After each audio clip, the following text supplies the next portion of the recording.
the biggest mistakes real estate agents make when they think about farming or when they think of market penetration, like being known in a marketplace. I mean, let me ask you, does everyone in the room, if I said, would you guys like to be known in your market area, wherever your office is, wherever you're like, there would be my target market, and I would love to be the number one agent known by all homeowners out there, and when they think about selling their home, they pick up the phone and call me. Raise your hand if that's you. No, if you would want that to be you. If you want that to be you. If you want that to be you, okay. I still say hands go up and stop, and I'm like, really? Why are you stopping? So let's talk about the old methods of geographical farming. I'm going to use the term farming because that's what you guys know, right? You know the term. Geographical farming, cold calling, door knocking, open houses, right? Direct mail even possibly. You cold call. Hey, here's this community, cold call expired, circle dial, do that, and prospect for business, okay? Door knocking, start knocking doors. You don't like the phones? Go out, start knocking on doors.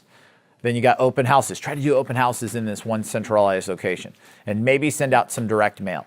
And most agents I've talked to over the last 5 to 7 years have always said, yeah, I do direct mail like around my listing, but the listing changes locations all the time. And I'll send out to like 250 of the closest neighbors. And that's a big, big problem. By the way, if you guys are doing that and you're not having success, I will tell you exactly why you're not having success with that method. Because it's proven not to work. It's proven to be, once a year I'm gonna get a listing, or twice a year I'll get a listing from sending them around 500 of the nearest neighbors of the listings that I do get, but it's not consistent. It's not strategic. It just happens, right? Right place, kind of right time, rather than by strategy. So, I mean, these are the old methods. This is the antiquated stuff that every single real estate brokerage out there pretty much teaches. But I'm going to show you the new method. New methods are done a lot by analytics. They're strategic. They use multiple approaches. And a lot of it is not sweat equity. Some of it's sweat equity. But with today, over the last 5 years, technology has completely changed everything. You got Google Tag Managers, you got Facebook Pixels, you got analytics.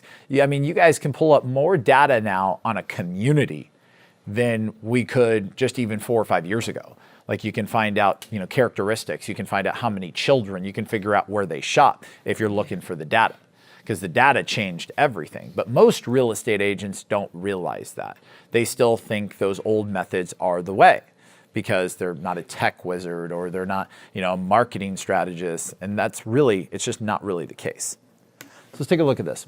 Land, air, and sea. Anyone ever heard this concept when it comes to military? Land, air, and sea? I was part of a real estate marketing group for years. And one of the strategies behind the group, and most of the agents in there were not doing high numbers, very few. But one of the strategists that let's say the coach taught was, all right, you're going to send postcards out, and here are the postcards, and you're going to rotate them every other week, so twice a month, and you're going to send it out to this many homeowners, and you track the results. Okay, so sending postcards out would be what? Like one form of like maybe land, all right? But what about the steps behind it? One of the things that we've learned over the years is one strategy for one targeted group of people is not effective enough. It can get results, but not great results. For complete market penetration, you have to have a land, air, and sea approach. Great example. If you guys take expired listings, and we'll probably get into this more as we see more inventory hit the market, but expired listings, what if I told you that once you actually spend more than $50,000 with Google under your account, you can actually download the entire list from Vulcan 7, upload that data into Google. Google will find those individuals and run advertisements, your ads that you put up there right in front of that targeted audience. Wow. You can run them display ads, which I'll show you today, YouTube ads. So now those expired listings could see you on YouTube. When they're scrolling down ESPN, boom, there's your display ad right there. Now you're calling their house, and now they're getting your mail in their mailbox. It's a lot more effective approach, right, than just sending a letter in the mail, because your noise, right? Your noise. And what do we say about even kids? You got to tell them what? You got to tell them something 7 times before it ever even sinks in. It's like students. You got to say something 7 times before it ever sinks in.